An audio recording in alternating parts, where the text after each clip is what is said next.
Voodoo Vic, thank you for the $5.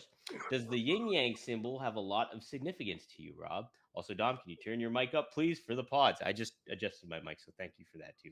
Rob, how about that yin yang? We talked about that a little bit before, I think. Yes, it does. It absolutely does. I'm trying to remember the first time that the yin yang came into my life, but I don't have an answer when that was. But I do remember associating it with martial arts early on as I was getting into martial arts, as I was visiting the different dojos, the Battle Creek Budokan, and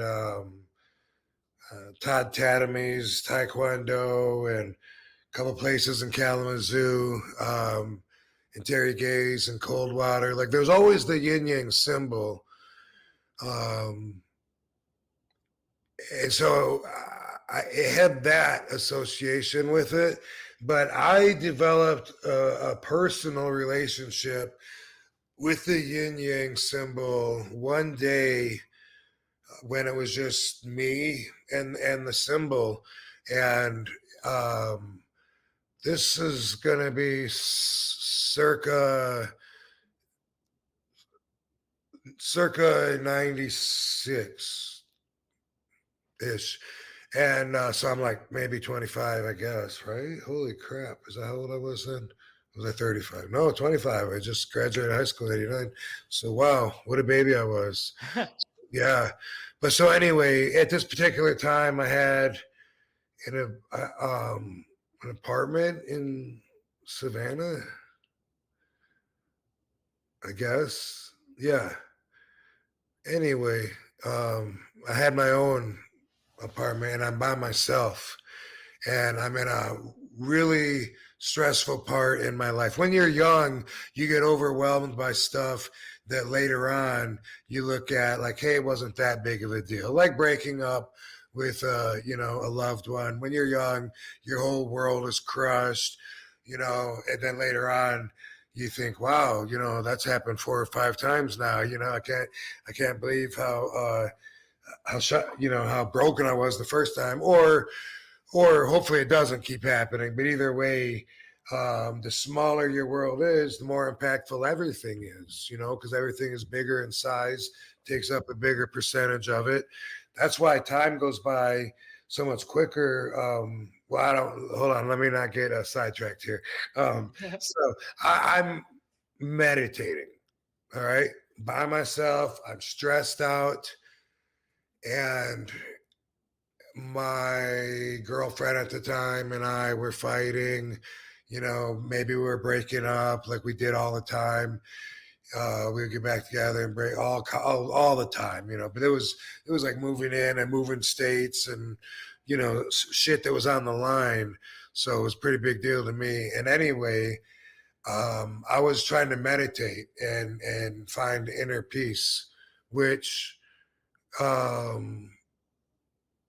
takes a long time to be able to do. But at this time, I would do that regularly, and and I can't go. Maybe on another episode, I can describe how I meditate to look for Zen.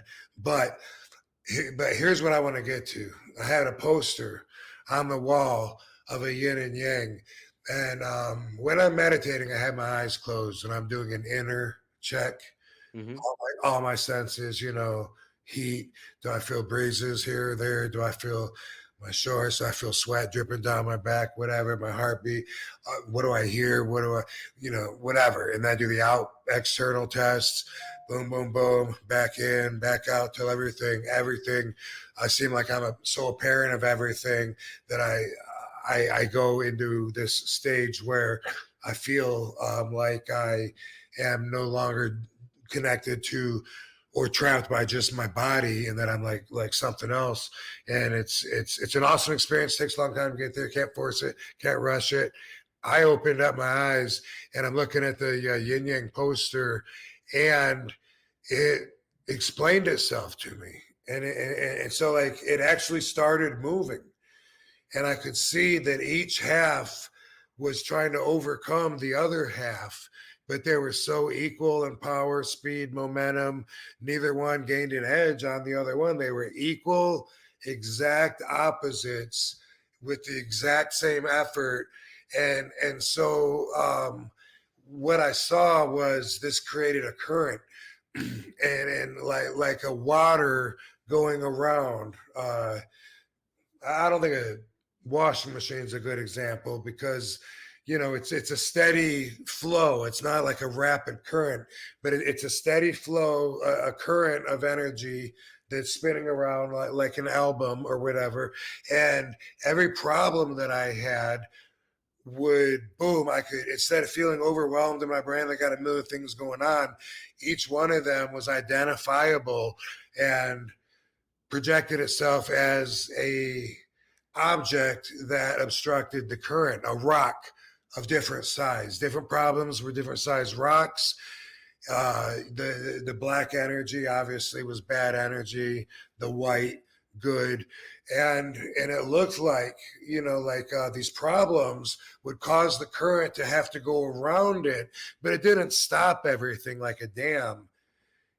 They didn't seem like the problems were quite as huge and overwhelming as I thought they were. In fact, just being aware that I could see them on a map and categorize them by just looking and saying, okay, I got like 4 bad things going on right now. Okay, so bam, the bitch is fucking someone else at the bar she's working at. That's bad, but let's identify it. That's one thing. And then I could like pull it out and then the current goes through. It's like, whoa, okay, just and that became like an objective, is to try to identify and be aware and see if that doesn't allow you to actually pull the rock out. You don't have to have a problem solved necessarily, but it can allow the energy to go through, allow the continuous flow to go non-disruptive. And before you know it, you're feeling, or I was anyway, a lot better than I was. I think without any rocks, if it was just a complete flow of nonstop equal energy, well, that would be self-perfection.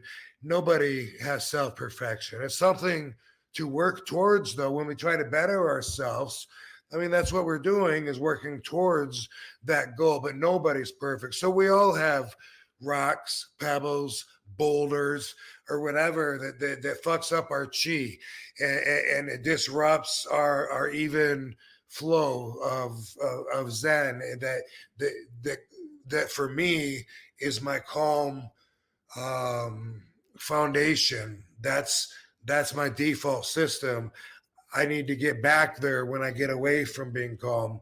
And so that's a way to do it. And it explained itself to me. And I developed a personal relationship with the yin and yang since then. And I've always seen it as that, as like an artistic filing cabinet to store problems, issues, or things that I have to deal with so I don't get overwhelmed. Wow. Yeah. Rob, that's one of my favorite segments you've done so far on this show. Talking about that right now.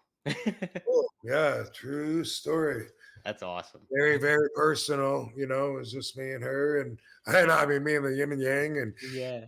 yeah, and it was like I was just like, oh my god, my life's falling apart. What? And then I was meditating, and then a while later, I'm like, oh, I got a couple of things I got to deal with. That's all. It was like it really helped keep everything in perspective. Yeah. Did that continue then for you? Were you just always cognizant of that, or did you have to keep reminding yourself about it, or did they Oh, kind of? I don't always look at the actual image and throw it in there because I don't have to anymore. Mhm. Now it's like, if I'm on my way to the airport and I'm running late and there's an accident on the highway in front of me, obviously that goes in the bad news category. You know what I mean? That's not too difficult, So now it's like an automatic system. And then, as I've said on here, I always just use sarcasm to deal with it now and say, oh, sweet. Hopefully all the fucking lanes will be blocked. You know what I mean? And it's it for me. That's what it became. But that's like a system that was developed from literally saying, okay, you know what? I'm going to New York tomorrow.